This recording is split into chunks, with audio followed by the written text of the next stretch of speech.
بسم الله الرحمن الرحيم. الذين يأكلون الربا لا يقومون إلا كما يقوم الذي يتخبطه الشيطان من المس ذلك بأنهم قالوا إنما البيع مثل الربا وأحل الله البيع وحرم الربا فمن جاءه موعظة من ربه فانتهى فله ما سلف وأمره إلى الله ومن عاد فأولئك أصحاب النار هم فيها خالدون. جو لوگ سود کھاتے ہیں وہ قیامت کے دن نہ کھڑے ہوں گے مگر اس شخص کے کھڑے ہونے کی طرح جسے آسیب نے چھو کر پاگل کر دیا ہو. یہ سزا اس وجہ سے ہے کہ انہوں نے کہا خرید و فروخت بھی تو سود ہی کی طرح ہے، حالانکہ اللہ تعالیٰ نے خرید و فروخت کو حلال کیا اور سود کو حرام کیا.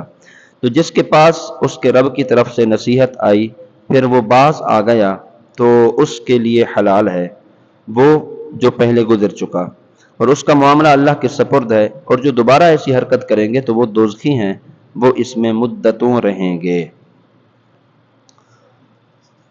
اس آیت مبارکہ میں چونکہ گزشتہ مال خرچ کرنے، رضا الہی اور جنت کمانے والوں کا بیان تھا، اب اسی مال کے ذریعے اللہ تعالیٰ کا غضب اور جہنم کمانے والوں کا بیان ہے. چنانچہ ان لوگوں کے ایک بڑے طبقے یعنی سود خوروں کا بیان اور انجام اس آیت میں بیان کیا گیا. سود کو حرام فرمانے میں بہت سی حکمتیں ہیں. ان میں سے بعض یہ ہیں کہ سود میں جو زیادتی لی جاتی ہے وہ مالی معاوضے والی چیزوں میں بغیر کسی عوض کے مال لیا جاتا ہے، اور یہ صریح ناانصافی ہے.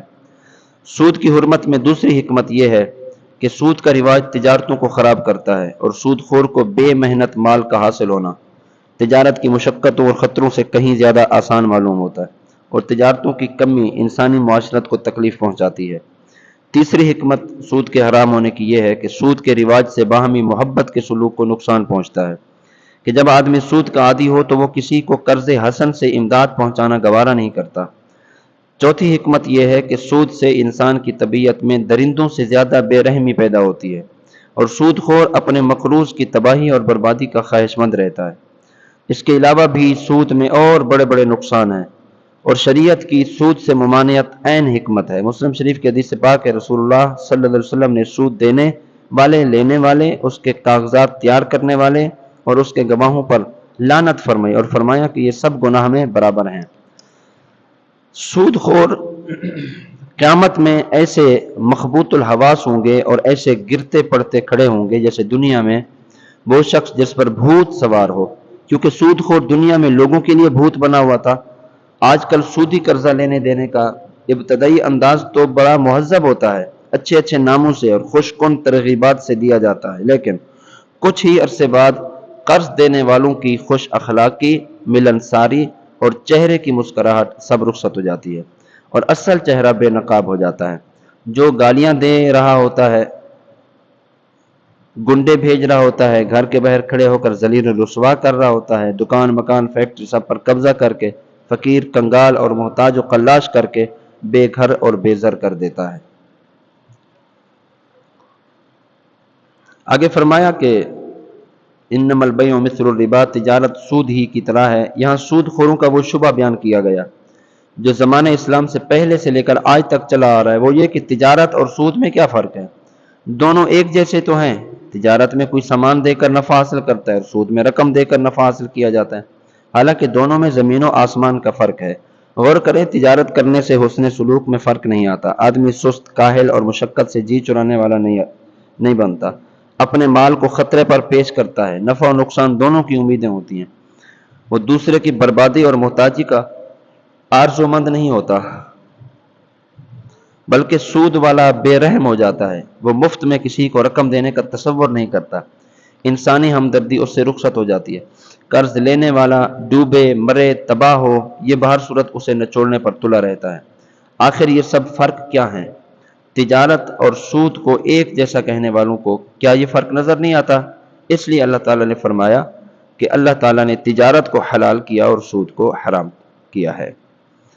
فنتہا، جو رک گیا، یعنی چونکہ سود کا لین دین ایک عرصے سے چلتا آ رہا تھا تو فرمایا گیا کہ جب حکم الہی نازل ہو گیا تو اب اس پر عمل کرتے ہوئے جو آئندہ سود لینے سے باز آ گیا تو حرمت کا حکم نازل ہونے سے پہلے جو لیتا رہا اس پر اس کی کوئی گرفت نہ ہوگی، اور اس کی معافی کا معاملہ بلکہ ہر امر و نہی کا معاملہ اللہ تعالیٰ کے حوالے ہے۔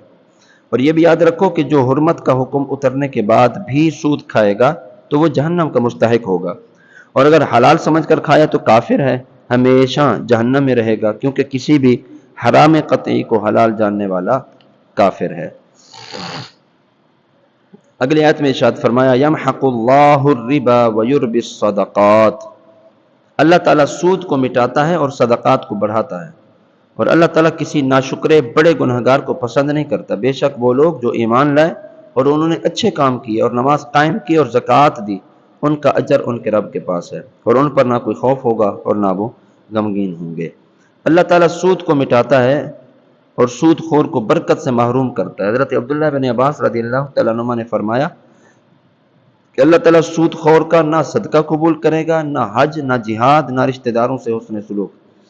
اللہ تعالیٰ سود کو مٹاتا ہے جبکہ صدقہ و خیرات کو زیادہ کرتا ہے، دنیا میں بھی برکت پیدا کرتا ہے اور آخرت میں اس کا اجر و ثواب بڑھاتا ہے۔ ایک مقام پر ارشاد فرمائے وما آتیتم من زکوٰۃ تریدون وجہ اللہ، اور جو تم اللہ کی رضا چاہتے ہوئے زکوٰۃ دیتے ہو تو وہی لوگ اپنے مال بڑھانے والے ہیں۔ اور صحیح بخاری میں حضرت ابو ہریرہ رضی اللہ تعالیٰ عنہ سے روایت ہے، حضور اکرم صلی اللہ علیہ وسلم نے ارشاد فرمایا جو شخص کھجور برابر حلال کمائی سے صدقہ کرے اور اللہ حلال ہی کو قبول فرماتا ہے تو اللہ تعالیٰ اس صدقے کو قبول فرماتا ہے، پھر اسے اس کے مال کے لیے، اس کے مالک کے لیے پرورش کرتا ہے جیسے تم میں کوئی اپنے بچڑے کی تربیت کرتا ہے، یہاں تک کہ وہ صدقہ پہاڑ کے برابر ہو جاتا ہے۔ تو یوں اللہ تعالیٰ صدقات کو بڑھاتا ہے اور اس میں برکت بھی رکھتا ہے، دنیاوی فوائد بھی ہیں اور اخروی فوائد بھی ہیں۔ تو سود کا لین دین کرنے سے بچنا چاہیے، سودی معاملات کرنے سے بچنا چاہیے۔ اللہ سے جنگ ہے، اللہ نے منع فرمایا، اللہ کی منع کرنے والی چیزوں سے بچ جانا ہی عافیت ہوتی ہے۔ اللہ تعالی ہم سب کو صدقہ و خیرات دینے کی توفیق عطا فرمائے، سود سے، سودی کاروبار، لین دین معاملات سے